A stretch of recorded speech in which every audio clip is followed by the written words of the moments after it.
দাবদাহের মধ্যে আজ সারা দেশে শিক্ষা প্রতিষ্ঠান খুলেছে। রাজধানীতে উপস্থিতি ছিল বেশ।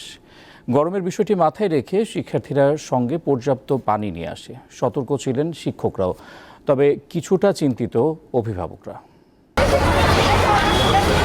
দীর্ঘদিন ছুটির পর প্রাণ চাঞ্চল্য ফিরেছে শিক্ষা প্রতিষ্ঠানে। বন্ধুদের কাছে পেয়ে উচ্ছ্বাসে মেতে ওঠে শিক্ষার্থীরা। দাবদাহের কারণে হিট অ্যালার্টের মধ্যেই শুরু হয়েছে ক্লাস। প্রথম দিন রাজধানীর স্কুল কলেজগুলোতে শিক্ষার্থীদের উপস্থিতিও ছিল বেশ ভালো।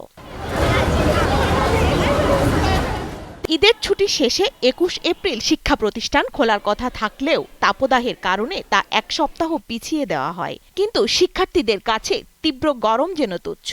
স্কুলে ফ্যানের ব্যবস্থা ছিল, অনেক স্বস্তিকরও লাগছে।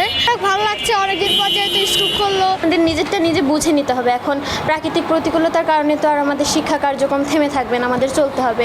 দাবদাহের মধ্যে শিক্ষা প্রতিষ্ঠান খোলায় কিছুটা উদ্বিগ্ন অভিভাবকরা।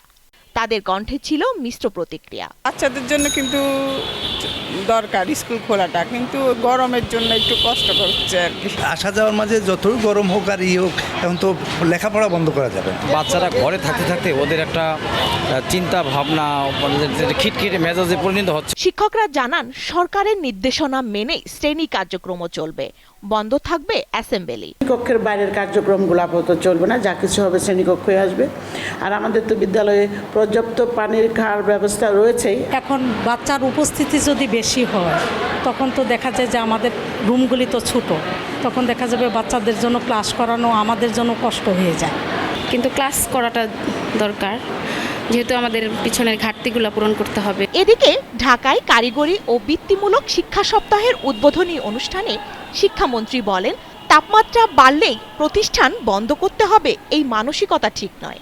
5টি জেলায় তাপমাত্রা 40-এর উপরে যাওয়ার পূর্বাভাসের উপরে ভিত্তি করে সারা বাংলাদেশের সকল শিক্ষা প্রতিষ্ঠান বন্ধ করে দেওয়াটা যুক্তিযুক্ত নয়। কয়েকটি জেলায় সেখানে যদি অসহনীয় পর্যায়ে যায়, বিদ্যালয় সেখানে নিজস্ব পদ্ধতিতে সেখানে সিদ্ধান্ত নিতে পারে।